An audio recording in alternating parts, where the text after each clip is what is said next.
we're back for another episode of the Lakers Fast Break podcast. It's Gerald Glasser coming right back at you from Lakers Fast Break, Pop Culture Cosmos, Inside Sports Fantasy Football, and Game Source. We truly appreciate everyone out there listening to all of our shows. And if you can, please give us a 5-star review wherever you get your podcasts. Plus, if you can like, share, subscribe, follow, or do anything that you can to support us right here at the Lakers Fast Break, Pop Culture Cosmos, where we cover the latest news and trends in pop culture every Monday and Friday with new episodes there. Also being played around the world 7 days a week on digital radio. Plus also as well, Game Source, Inside Sports Fantasy Football, all the great things that they do at LakersBall.com, Lakerholics.com, where there's not only one, but two great articles all the time that's there at Lakerholics.com, plus our good friends at the Hoopheads Podcast Network. And if you could support all of that, it is sincerely appreciated. And as always, a big shout out to our friends at the Hoopheads Podcast Network. And of course, our lovely fans at YouTube. Want to give you guys and gals out there a big shout out on YouTube. You've been really staying strong with us as far as coming back for more each and every week. So we are indebted to you always on YouTube. But I'll tell you what, it is very interesting this time of the year because the conference championships, the Eastern Western Conference Finals, they're around the corner because they've already been set. And on the back end of the show, we will be talking about who has advanced to the Eastern Western Conference Finals and who we think will win the Eastern Western Conference Finals. Make sure Stephen A. Smith is not predicting it, that's for sure, because he blew one today. But we'll be talking about that on the back end because actually it was a big surprise. So we'll go ahead on that. But also as well, we'll be talking some Lakers rumors, including Phil Jackson. The Zen Meister is already possibly making his imprint on the team with the suggestion about being very vocal about keeping Russell Westbrook. What is the motivations behind that? And ultimately, should we be listening to the Zen Master on keeping Russell Westbrook? That's coming up in a bit. But first, guys, with the early elimination of the Philadelphia 76ers at the hands of the Miami Heat, even though the Miami Heat were the better team and were favored, it's still no less drama. I guess since the Lakers don't have as much drama these days, I guess everything is shifting over to the 76ers and what happened there with James Harden just flailing around in that second half and not even trying hard in that whole game when they needed him the most. And Joel Embiid breaking everything on his body, poor guy, and he's rolling around all over the floor. My gosh, he got knocked down so many times. It's almost like Anthony Davis impersonation. He's got he had a surgery on his thumb after the series, and he's got his orbital bone fracture and all that going on. Man, at least he will go out and gut and try. I will give him nothing but props out there. But the 76ers, with their elimination, raised a lot of questions in the past few days about what the status of Coach Doc Rivers and what he will be doing going forward. GM Daryl Morey says that he's probably going to stay with the team, but they're going to be having some discussions about the team and the future going forward in the next few days. So we could see a coaching change at hand. First man here is the man behind LakersBall.com. He's going to go ahead and be part of the great conversations there. It is Ox1947. It is Joe Soro. And Joe Soro, I lay the first question down to you with the possibility that Glenn Doc Rivers could become a free agent on the coaching cycles, being fired and terminated, possibly. It's still out there. Daryl Morey has said he's going to stay, but the rumors are persistent that he might be headed to LA. Is this something that pleases you, or is this something that really scares you? My opinion of Doc Rivers before Kobe's death is different than it is after, and I'll explain. I think Doc Rivers is a good person. I think he's a good man, very respectful man. Like Pop, to a degree, he said some things that were comical when they've lost, and there's been a little bit of animosity towards it, i.e., when we beat them in 2010, or I should say when Lakers beat them, he had said, well, our starting five had never been beaten, right? So I thought that was kind of funny considering if you really look at the championship losses the Lakers had in the last 40 years, other than actually not even other than every championship they lost, they were missing a starter or a main cog on that team. So that was where a lot of my disdain for Doc Rivers was. That's where it was. Mm-hmm. After Doc Rivers did a post-game, or I should say a pre-game speech that morning when reports were that Kobe had passed away. And his reaction changed everything for me. The way his voice cracked, just the complete depression. It was almost like Doc channeled me. That was how I felt. The way his voice broke was the sound. I've said this on Laker Ball a few times. His voice cracking was the sound of my heart cracking. It was really eerie. So when that, and I hate to be morbid right now, but I have to say this because I cannot dislike Doc Rivers ever again. I just can't. I just have a lot of respect for him, and I just felt like I connected with him just from that interview, and I've never been able to say anything negative about him, regardless of anything he's done. Reports 2 days ago said that he is not leaving; he is coming back. I don't see why that would be a lie. I don't see why there are rumors other than just because there's really no news coming out of LA, other than the usual. This guy said this guy said that, which is we don't even know if that's going on. And I still don't believe that Doc is going anywhere. He's staying in Philly, and Philly's getting a lot of the drama right now. I don't want to say it's warranted. I think they got shafted to a degree. They got put into a corner because they had one of their players quit, and the only way to replace that quitter was to hopefully find the same quitter, but at least he'll play, and that's what ended up happening. He played and he quit again. I feel bad for Philly, I don't say that often. That has more to do with the Philly fan base. I don't really dislike the Philadelphia 76er team, but it's this is what happens when there's a limited amount of talent, and most of the talent are going to kind of control their own path. That's just kind of how it is, and we get that kind of feeling like it just started like the last decade. It's always been like that. NBA players, NBA factor players. I don't even know if that's the right word. Guys that are, the upper echelon. Let's just put it that way. They're just so few and far between that it's hard not to win without those guys. So, anyways, Philly has their own drama, but it's not anything like the Lakers. I don't think you could compare the two. And I don't think Doc's going anywhere. I think he's going to stay Philly.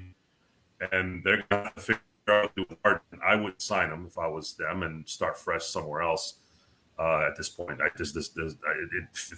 just going to keep repeating what you're doing here. And, I wouldn't go that route. The Phil Jackson comment. I wouldn't be surprised if Phil said that to maybe give him a little bit of – I'm totally throwing this on the wall. Maybe he just said that to see if he can get some form of something so that he can create a trade scenario for Russell Westbrook. If the Zen Master's saying, hey, see something in Westbrook, maybe there's one GM out there, whomever, that'll say, maybe we can take a shot here. Not likely, but that's how I'm looking at it, because Russell Westbrook is everything that's ever been created. That's the opposite of everything that Phil Jackson believes in. So that's weird. Like, if I was talking to Phil, I'm like, are you messing with me right now? Like, you're messing with me, right? You'd have to convince me that he's not messing with me, but I'd still feel like he's messing with me. Very zen. I don't know that's not very zen, is it?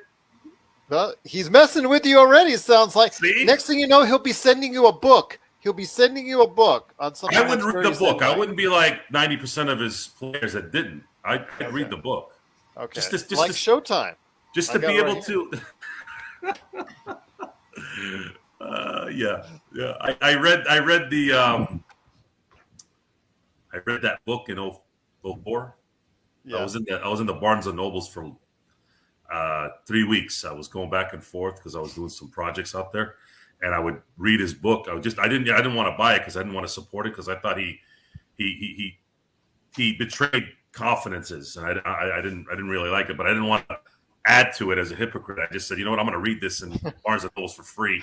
And You're one of those guys. You're one of those guys. It's the only time to the magazine rack. It's the only no. It's the only time I've done that. I've never done it ever since because I was loyal to the Lakers. I was loyal to Kobe, and I thought, again, looking at it from beyond the Kobe or whatever thing, it was more of how do you do that? How do you open up with private situations like that? But if Kobe forgave him, who the hell are we? He forgave him and everything was fine, and that's it. And again, Phil Jackson is a very charismatic person. He's one of those people that I have a lot of respect for because they are honest. And we're not all perfect, so it's okay. Some people make mistakes. He didn't. Well, I think you're talking about, this is the Showtime book. This is off the original 80s ones where they made Winning Time off of. The next book, which he brought out earlier this year, is Three Ring Circus, which covers the Kobe years from Jeff Pearlman. I did interview him on both books, and there you go on that. But yes, my friend still got you right here. Just let you know you're fading in and out on your internet service. Just let you know, Joe. But yeah, you have been most of the program so far. Just give you a heads up on that. But LakerTom is also here. He's the man behind LakerHolics.com. LakerTom, who actually was quoted by one of our great YouTube users, he was quoting on your last show, Ernest Gray, said, for what, LakerTom is making some sense tonight. So let's hope he could be two shows in a row. They're just saying stuff all over the place. But you know what? They're watching. That's all that matters. They're watching, and that's what we appreciate the most. But your thoughts on this Doc Rivers scenario? Again, it's most likely that he'll be staying in Philadelphia. Daryl Morey said he was most likely going to stay, but you never know what comes up in the next few days because they have meetings on the future, and if they don't align, there could be a harsh parting of the ways. But your thoughts if Doc Rivers became available, if that would be a good choice for the Lakers? Well, first, I would not, in my wildest dreams, ever want Doc Rivers to coach my team. Okay, I think we've no disrespect to Doc, but I'm always amazed at why everybody keeps recycling his name. As for his leaving the Philadelphia 76ers, he has a 5-year, $8 million a year contract, $40 million, and he's still owed $24 million on that contract. They're not going to terminate it. If he wanted to walk away, they'd be more than happy to let him go at this point in time. But coaches get let go when they got 1 year left. They don't get fired with 2 years. He's got 3. They don't get fired with 3 years. That's for sure. So that's just not going to happen. It's. I guess to a certain extent, if you were to ask me why I'm such an anti-Doc fan, part of it is because he's a Celtic, I think. I'm trying to. He's not a nice. I don't really have anything personal against him. He has blown 3-1 leads 3 times, but just like the game, just like the 76ers situation this year, it really wasn't his fault, because he got screwed at the last minute because one of their second best player decided not to play, and then they traded him for what they thought was going to be their second best player, but he obviously isn't capable of being that anymore. Yeah. And it's really Daryl Morey who's put them in this situation because, you'd think that he'd realize the differences between the Harden that he had down in Houston and the Harden that he got in Brooklyn, So that was a tough part about that. Can I ask you something real quick? And I apologize for interrupting.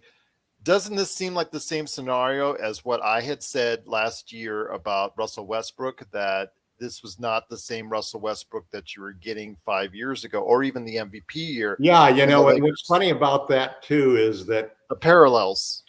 Yeah, but you know they've been doing that for 3 or 4 years now with LeBron, with same thing with Harden, you know, and we're starting to see that in LeBron, and we saw it in injuries, you know, and in time to recover, ability to recover from those injuries. I'm sure in his younger days that he could have taken a hit like Giannis took and bounced back with no problem, just like Giannis did last year in the finals. But there is a changing of the guard. It's happening, you know, and you're seeing it how close these games were. And these game sevens, there's no question of who was the better team in each of those series because they showed it in that last game. Yep. Those were not close games. They were not contested games. They were games where they took the first punch, the second punch, the third punch, and they never got a chance to punch back. Yeah. I'm looking forward to the last 4 teams, and that's going to be great. Absolutely. So, like you, I am not in favor of Doc Rivers coaching Lakers, simply not because of the Celtics things, because I take those sentimentalities out of the thing. It's a lost opportunity for somebody who would be a great coach for the Lakers. That's really true, but my biggest objective. But the track record is there. The track record speaks for itself. Again, it's not about the person himself. Doc Rivers, I agree with Joe on his assessment as well. What happened as far as his emotion, how he is as a person. He seems like a really cool guy. Seems like as far as a player's coach, but again, the decision making and the X's and O's at the wrong time. To me, the records as far as how many 3-1 or 3, as far as the leads in the playoffs that he's lost before. Yes, he did win with the Celtics, but again, that doesn't come to me into play as far as sentimentality is concerned. We just fired a guy who won the championship. Yeah, so exactly. So really, to me, it's about the record and what he can do as far as X's and O's. Will he bring a better team together because of it? I mean, as a commentator, quick fact: does everybody remember that at the .04 game with Derek Fisher, who was the crew working that game? Al Michaels and Doc Rivers. Got to remember that. So that's something that I think for the trivia buffs out there, just click it. That always kept in my brain because Al Michaels didn't do that many NBA games, so that kind of stuck out to me. But Joe, before we head on to wait a minute, I didn't get to answer the second question. Oh, okay, go for it, man. What's up? So I'll make it short. Bill Jackson, his comments. Yes. I sort of agree with Joe. Either he's trying to take the advice of Bill Oram and say that, well, we're not really trading this guy so that it'll have some perceived value that they think they can create of it. I don't think it's that, because I think Phil actually thinks that he could fix that situation very much just like LeBron was so sure that he could make the adjustment necessary to make it work. And Russ was so sure he could do it, and AD was so sure he could do it, and they all were sure could do it, and then they didn't. They only had a few games together, and something self-destructed, and the only common thread through the whole thing is Russell Westbrook. So, Phil was great at one thing. He was great at being able to get a superstar to play team basketball with MJ and with Kobe. He took guys who were never pass guys. These are guys that you take on your team if you want to win a game, not if you want to be shared of the ball and have fun. So he was able to get those guys and mold them into team players, and then really have the team play great basketball. But he had great talent too. When he didn't have great talent, they could have won without playing the triangle. I'm sure they could have won playing a whole bunch of different styles of basketball. But Phil somehow, like most coaches who are real advocates for a particular style of basketball and really stick with that. Well, he stuck with it through the Knicks, and we all saw what happened when you stick with that, and when the league is changing and you try to go back and you don't have the talent like Kobe and like Michael to be able to do it. So in the end, I think that Phil really thinks that he could make everything work with Westbrook, but the Lakers would be total fools to risk doing that and risk one of the last 2 years of possibly of LeBron's career in purple and gold to try to follow Phil Jackson's advice. Joe, it looks like what LakerTom has been doing is he combined the two questions that were really as far as topic again with Doc Rivers heading to LA, and then now like he said about the Zen Master and Russell Westbrook. I mean, your final thoughts on this, because again, you were able to your system was able to going down, but love to hear your thoughts on both, just to make sure everything's clarified on that. Yeah, my system was not plugged in. Okay. I didn't realize. Had that happened more than once, so yes. Yeah, so I thought it was kind of funny. I'm like, oh, why isn't it working? I'm like doing this, and then I'm going, oh yeah, the AC adapter's off of it. Anyways, no worries. So Phil, I don't think Phil got a fair shake in New York. I don't think he ever got the chance to really form the team he wanted, to create the team he wanted. Again, as well as the fact that I think Phil's best skill set is connecting with a group of people. He's able to communicate well with those people.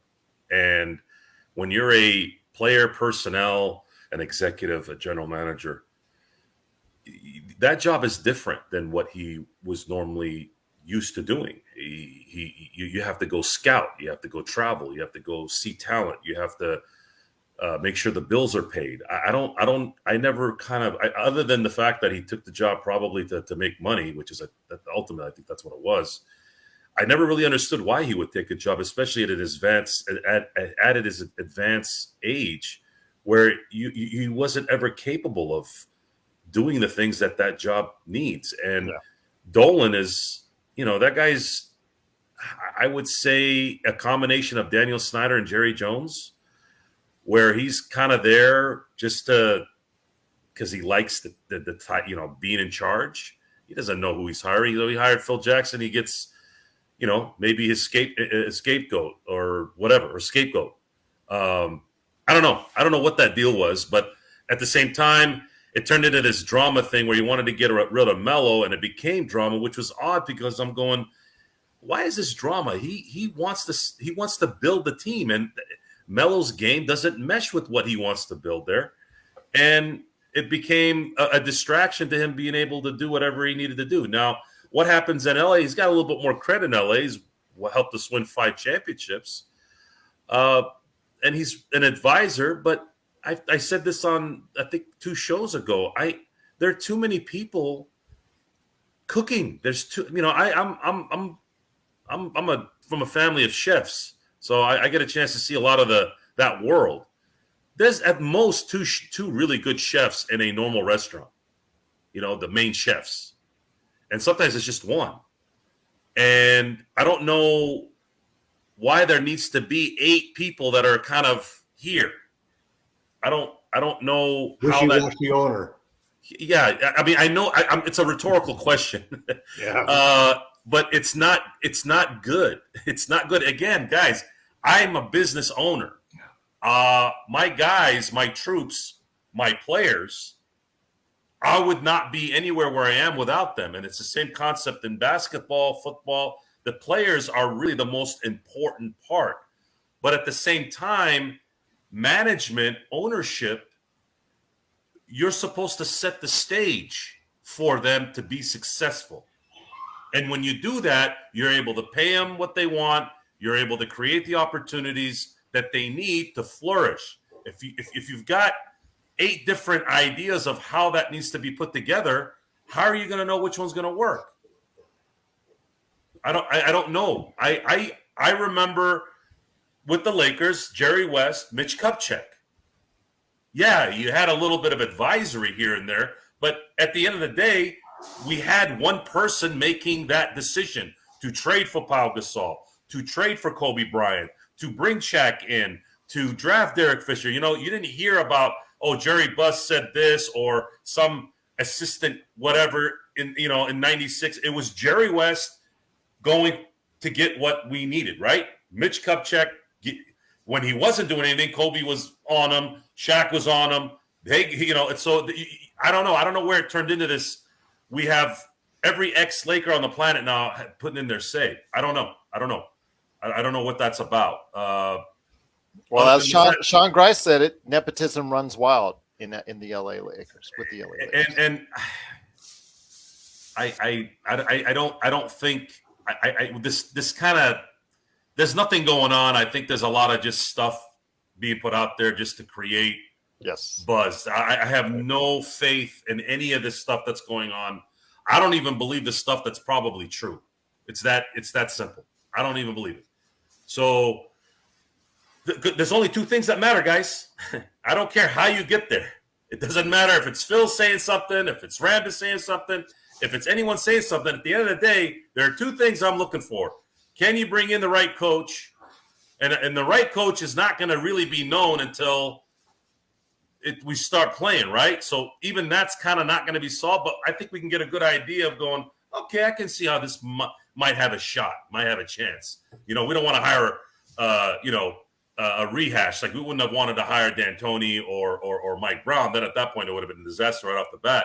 But whomever they get, we're going to, okay, well, I guess we'll see. Or, maybe I'm excited about it. And that from that respect. And then, of course, if Russell Westbrook is a Laker next year, we're toast.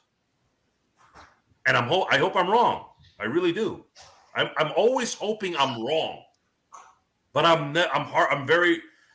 rarely wrong. I'm in it enough to know, but I was wrong about Westbrook. But the problem with that is when I'm wrong, you'll be doubly and triply wrong if Russ is on the team next year. Yeah, unfortunately, in my life, when I'm wrong, things really went bad. Like I'm like, oh, whoa, what the heck happened? So I'm never wrong, and it was a right thing. If it's a right thing, usually it's very easy to identify. Yeah, this is gonna work. Heck yeah! But yeah, so you can't gamble like that 2 years in a row. Not after you got your butt kicked on the first one. Yes, so you have to recover, and the good blessing of the whole situation is there are always teams out there with contracts that they don't want to keep because they didn't pan out the way they wanted them to pan out. And fortunately for the Lakers, that expiring contract now has value for those teams. There's not a lot of them, maybe a half a dozen of them. And who knows, maybe somebody will say, oh, you really could be some value with Russell Westbrook. I mean, Phil Jackson was saying the other day that he would like to keep him. Who knows? There's always an idiot out there who thinks that, or maybe it's a team that just needs a year of sales for their fans to, like the Knicks, to, make a deal and let Westbrook run crazy for a year. And then he got a nice opening for free cap space for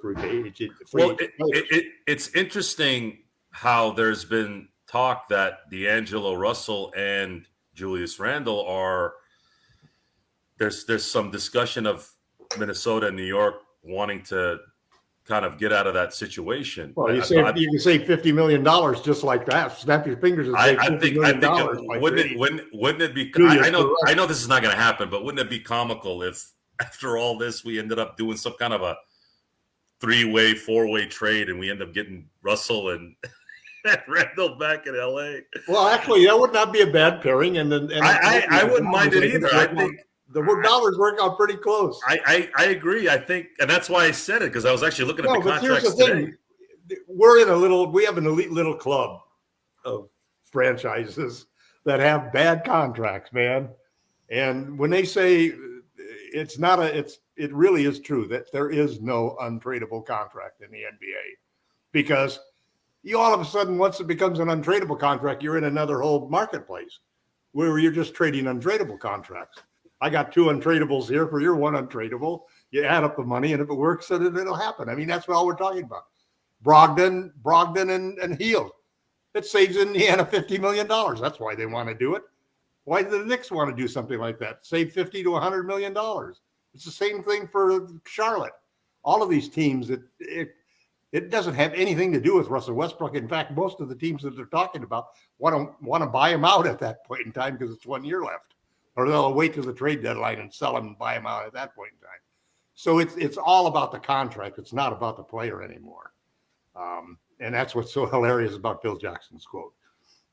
Yeah, it's intriguing to think about it now. You're starting to get to that mode where you're hearing talk about who is going to be who's going to be available in just trades, not free agency. Free agency, I think, is important, but it's free agency usually is almost as important as the trades are, but that's another subject. Trading has to be trading becomes kind of the primary. Most teams are not. You got to get rid of Russ. We all you have to. And I in mentioning, D'Angelo Russell and Julius, their skill sets would work. That's the other intriguing part. Now I know Julius kind of went off the rails this year in New York, but he is a big man who can shoot, which means he proved it for 1 year, really. Yeah, only 1 year. Yeah, but I think he could go back to that next year. You don't know for sure. Well, or he could go back to what he was, which is true.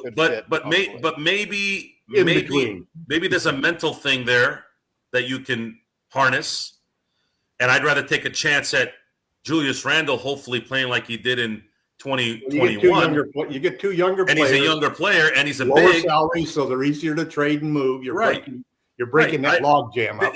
We have to consider the alternative.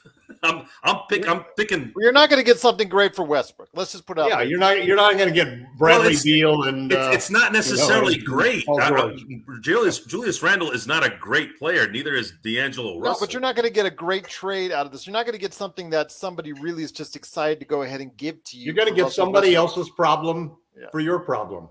That's the reason. If the Lakers don't unload Westbrook until the February Julius Randle has deadline, 4 years and $100 million. Okay, so that's my point. My point is that's a problem for them, right?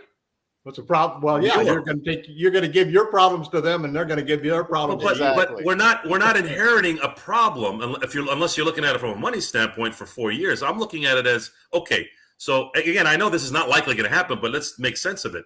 Julius Randle, let's just say it happens, right? Let's just say they figure it out. They get someone like a Russell. We know they're going to probably get at least two players, right? So let's just pick Russell and Randle for shits and giggles. I'm sorry, I didn't mean to curse there. But their skill sets would work. And I'd rather take a chance at that than bringing back Russell Westbrook for another year and all but ending any chance of LeBron winning another title in LA. Well, I'm going to say this, that do I want the Lakers to get rid of Russell Westbrook sooner rather than later? Yes. Will they be able to? Will they get a fair trade? Like you said, will they get a trade where, okay, we don't want this guy, so we'll take him for your guy that you don't want? Will we see some of that? I don't know. I'm not sure. Again, it's the fact is, what will the Lakers be willing to do to go ahead and get, move Russell Westbrook off the team? If they keep him, the deals will get better towards the February deadline. I'm just going to say that, but I don't want him to be. They won't play him. If they do that, they won't play him. I understand, but I'm just letting you know the deals will get better closer to that February deadline. That's an option, but not to play him.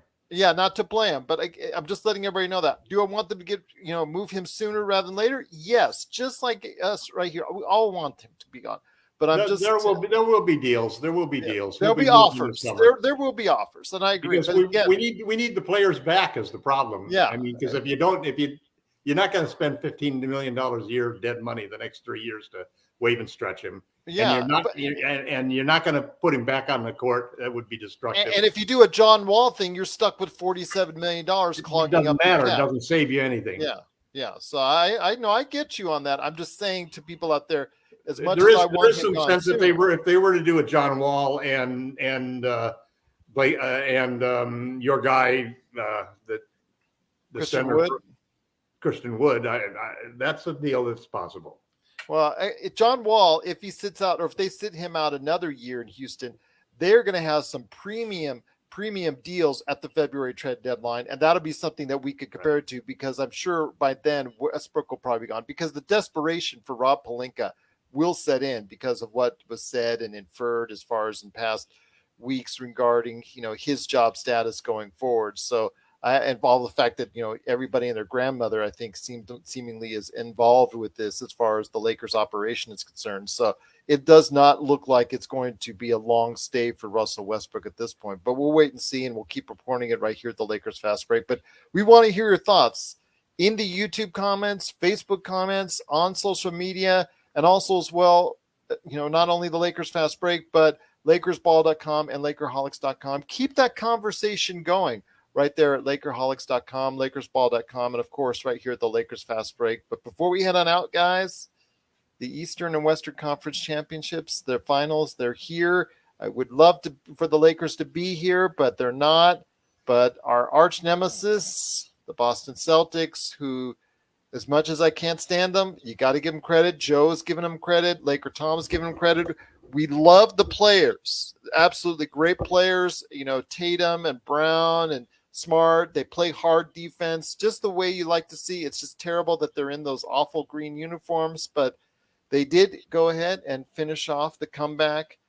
Milwaukee had a chance to put them away in Milwaukee and didn't get it done. So there is no back-to-back champions for this year as Boston moves on to Miami on Tuesday night, just before the NBA lottery. And wouldn't it be so funny if the New Orleans Pelicans, I believe, has the rights to the pick? If that's the case, wouldn't it be so funny if the Pelicans win with that Lakers pick? That would just be awful if that's the case. That would be the salt on the proverbial wound if they win that lottery with the Lakers pick that the Lakers gave up. So we'll see what happens there. But guys, it is the Western Eastern Conference Finals. You also have Dallas, and I think was an absolute shocker and totally surprised everyone, especially Stephen A. Smith, who called it totally wrong on the other way when he thought there was going to be a big win for Phoenix. As Dallas, they got the performances on the road outside of Luka that they needed to get not only one, but two their playmakers. Their three playmakers on their team are Jalen Brunson. Then you also have Spencer Dinwiddie and, of course, Luka Doncic. And all of them played at a superior level in this game, totally destroying the Phoenix Suns at home. They didn't even need any of their outside shooters. All the rest of the guys, they just need to play defense, and that's what they did. Booker and Paul, they played awful. Their worst games, some of their worst games of the career, although with Paul, again, that's a lot of history going back there. It's so funny because you see the memes going back and forth on Twitter as far as Chris Paul is concerned, and some of them mentioned what Joe mentioned, that the last time or the best time he had a championship was when he was going to be traded to the Lakers. Thinking of Joe right there. But guys, we'll start off with the Western Conference first. It starts on Wednesday night, and I'll start with you, LakerTom. It is the Golden State Warriors hosting the Dallas Mavericks, a surprising blowout winner in Phoenix. Your thoughts on this? You've had some time to think about it now. Luka Doncic. The key to me is not Luka Doncic, but it's the rest of the crew.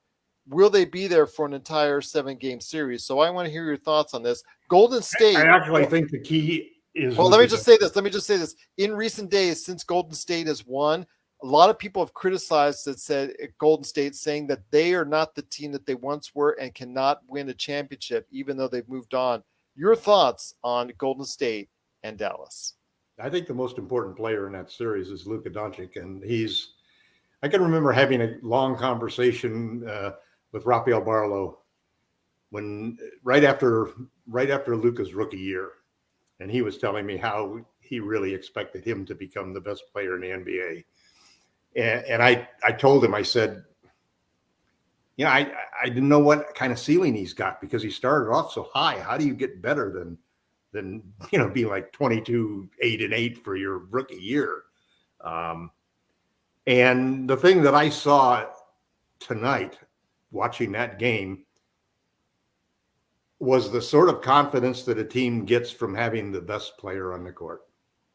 It's the kind of confidence that has won championships for LeBron James, and won championships for Kobe Bryant and for Michael Jordan.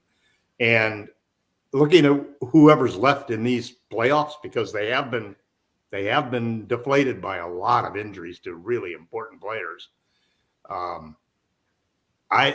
Doncic still is, to me, the best player on the court. And I think that he's got a chance. They've got a chance. They've got a chance to take down the Warriors. I agree that they do. I think you could be seeing a situation where could be Dallas going.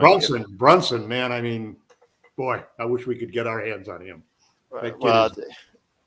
Yeah, but he's going to be he's going to make a lot of money in free agency. I hate 6 foot tall guards. I just hate him, but I just love that guy.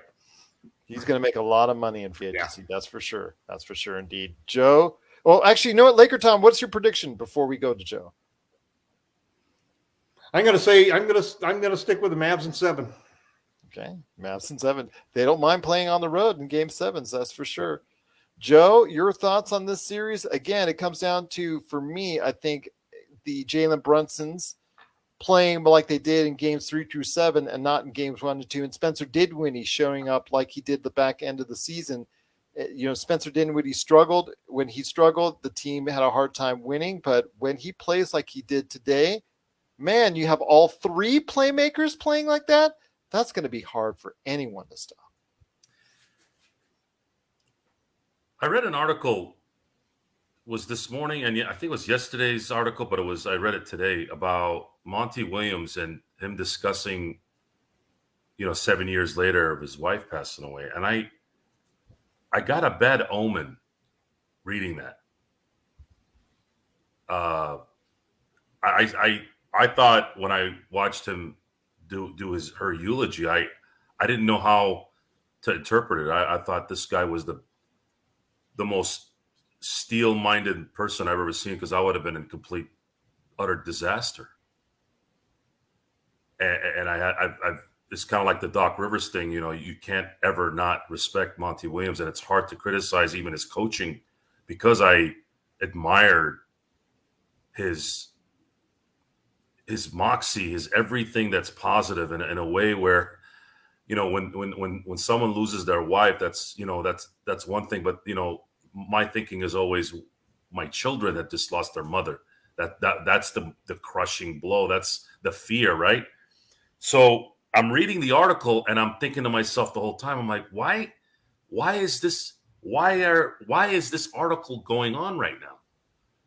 It didn't make sense to me. I thought it was a bad omen, and it looked like it may have not had anything to do with the game, but it just, I don't know, it was weird. They looked like their brain was somewhere else, the whole team.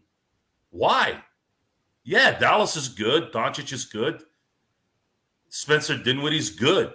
Bronson is good, but they're not 40 points on the road good. Something went wrong in Phoenix.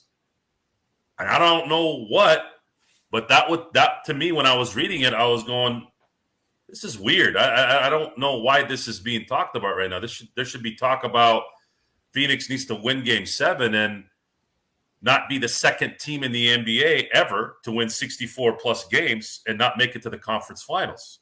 Ever. So, yeah, I don't know. I don't know what's going on there. The prediction for the Western Conference Final is, I feel like it's got to be Golden State Warriors.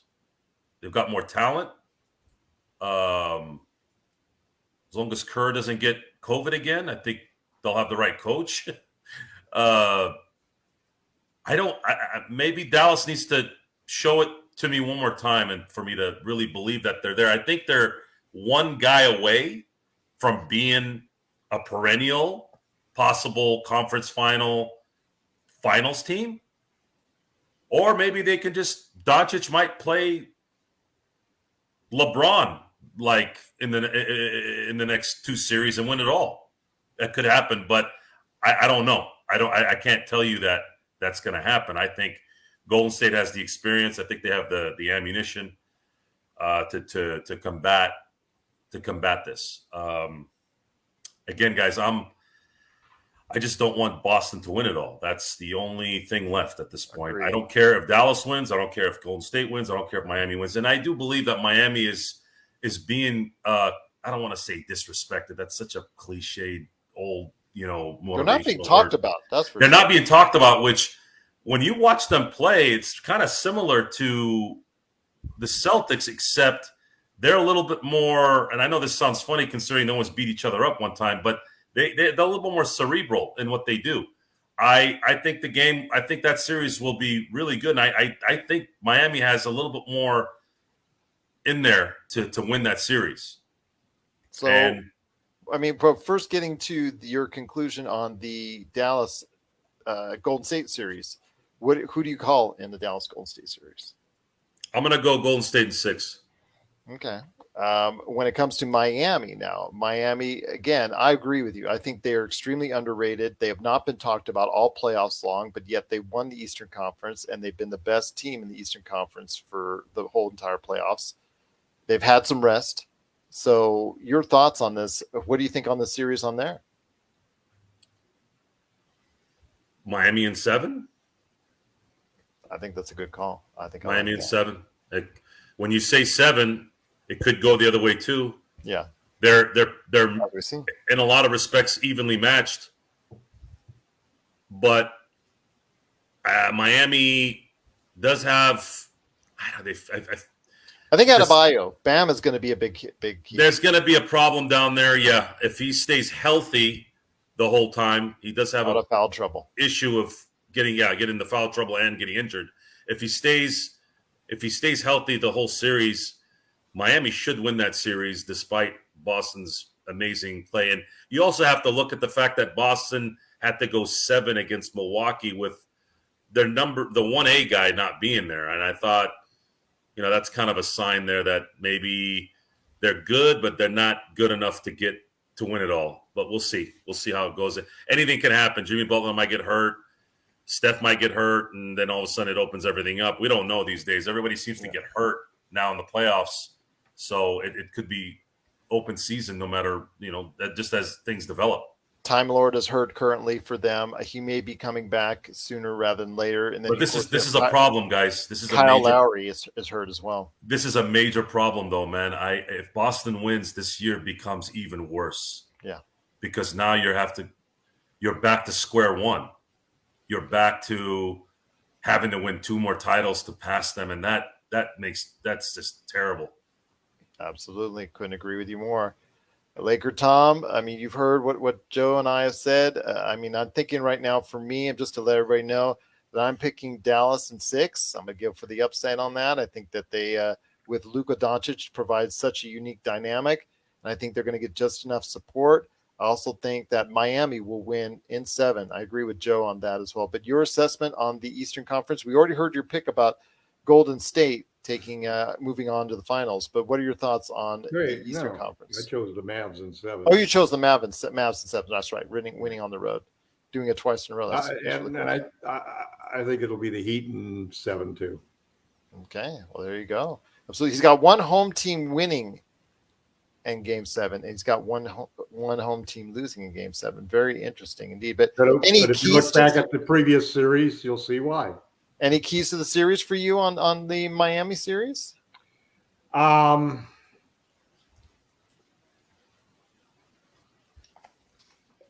going to have to be the most valuable player in the series, or Miami is not going to win. So it's all on Jimmy's head. That's true. Well, Lowry's not playing Game 1. Yeah. Still out with that hamstring. Yeah, but Oladipo's been playing very well. In fact, Oladipo. But if Lowry comes back and can give them something, then I don't see how they would lose the series. But yeah, well, hamstrings are a pain in the leg. Oladipo's defense has been excellent. I've been watching him. I'm working on an article about if the Lakers hard cap themselves, they'd be able to offer $10.3 million to a free agent. And in fact, they'd be able to get $8 million more in free agents, $14.4 million in free agents versus just $6.1 million if they don't hard cap themselves.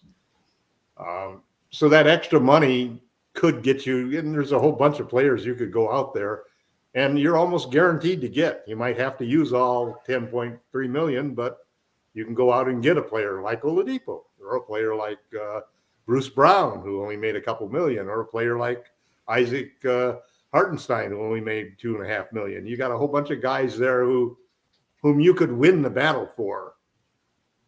Sometimes, and that's just going to be just as an important piece, I think, as what we get out of trading THT and Westbrook and the 2 draft picks. It's going to be really important that if we got a $10 million for a free agent MLE signing and $4 million for a BAE signing, those could be very, very valuable opportunities for us to upgrade the roster.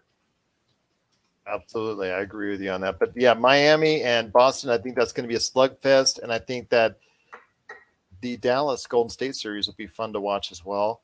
But very interesting. I mean, we're all surprised. They're going to have 7-game conference finals. Yeah, that's something. That's great, and that's awesome. I truly enjoy that. But first, it gets preceded, this whole playoff series, by the lottery. And before we go out, I mentioned before, wouldn't it be a hoot if the Lakers, pick ended up being the number 1 pick? If that happens, LakerTom, are you going to be frustrated or angry by that? No, I mean, I'll tell you what, one of the things that always is interesting is to take these trades and involve all these draft picks and go back and, as the players have been selected, plug in the players who were picked with the Lakers pick, and then take a look at the trade and think what you think. We already won a championship because of it. So yeah, they've never traded gravy. Yeah, I don't remember reading ever where a draft pick that the Lakers relinquished ever became like a great player. If they happen to get, let's say they happen to pick up a guy like the Warriors got at number 29, Yeah, put Jordan Poole. For Jordan Poole. But they didn't get anybody like that. I haven't heard of, It's interesting. I'll look that up, Gerald, and I'll have it for the next show. Okay. Well, again, they did get guys like Reeves, Caruso, THT. Again, I think they misplayed him the whole year. He's a very good player for a second-round pick. You had Jordan Clarkson, who was a 6th man of the year. They got him in the second round. The Lakers have actually been very good at drafting and picking up players that aren't drafted. Where we didn't do as well is when we had picks in the lottery. Yeah, that's our problem. I don't think so. And I mean, and it's we didn't get a Ja Morant, but that's just the chances of the draft. We could have gotten to Tatum. Yes, we could have gotten. You can go down the line and. Okay, Tatum. No one was picking Tatum second in that draft. No one. No, but a lot of people said that he was a better pick. We took the local kid. That's what it was. But they did draft All-Star Ingram, All-Star Randall. They didn't go bad all the way. I mean, I don't know. But when you miss those picks, when you miss the number 7 pick or the number 2 pick and so forth, man, those are killers. I mean, but the Lakers have drafted they replaced them at the back end of the. They replaced those draft picks. I mean, it's what the number biggest 1 argument against the process about that whole process that Philadelphia went through. That you get these high draft picks, but the problem is that you have to nail every one of those high draft picks in order to make that whole. That's the team that screwed up. Yeah, they should have. They were in the Tatum spot. Okafor and if you have Tatum, if you had gotten Tatum, if you just stayed where you were, you would have gotten Tatum, Ben Simmons for 3 years, and Embiid. They would have won the title in 19 for sure, and possibly 20. Wait till Luka wins the championship this year, and you look back at the trade that got Dallas that trade. Well, Atlanta, but that's Atlanta too. But they didn't do so bad. They got Trae Young. Trae Young. Took them, and also DeAndre. They also got another pick out of. Was it DeAndre Hunter or that was? No, that was their own pick. That was from the Lakers trade. Right. That was from the Lakers trade that they did. But yeah, they got another. No, they got another one. Look at the last several teams missed Luka there. Yeah, absolutely. Really. Well, the Kings, Vlade Divac. That's the one that should be shaking their head the most because the Kings hiring Vlade to be an executive. That's their fault. Yeah, well, that's true. I don't know what the heck that was about. That's what much love to Vlade. Loved him as a player, as an executive. Yeah, well, that speaks for itself. But guys, it's been a great episode. Had a chance to go ahead and chew the fat with you guys out here. But please let us know your thoughts on what's going on with the playoffs. We want to hear your predictions. We want to see your predictions. We want to go ahead and hear your thoughts on what's going on with the Lakers. Please go ahead and stop by LakersBall.com. Great conversations going on there all the time. Ox1947 is there. LakerTom is always running the command ship at LakerHolics.com. Plus, also as well, check out Jamie Sweet when he's there with his 5 Things articles as well. He mentioned to me on one of the comments on Lakerholics.com that, hey, I thought you wanted to keep it under an hour, Gerald. I said, with these guys, I don't think there's very much of a good chance. But for today, we did. We kept it under an hour indeed. But guys, it's been great talking to you. Please keep those comments up on YouTube. Keep those views up on YouTube. You guys have been just amazing that we've been able to keep that kind of audience. Just truly appreciate it. But once again, thank you so much. And we will be back, I'm thinking Wednesday or Thursday. Again, we'll go ahead Wednesday or Thursday night. We'll see what happens. If the game's exciting, we may actually want to move it to Thursday. So we'll see. But we'll go ahead and make sure we get another episode this week out for you, especially with the draft on its way. I know I've got Stone Hansen. He wants to come back on the show to talk NBA draft, but always looking for some good things. Again, thank you so much for watching and listening. Keep in tune with us right here at the Lakers Fast Break Podcast.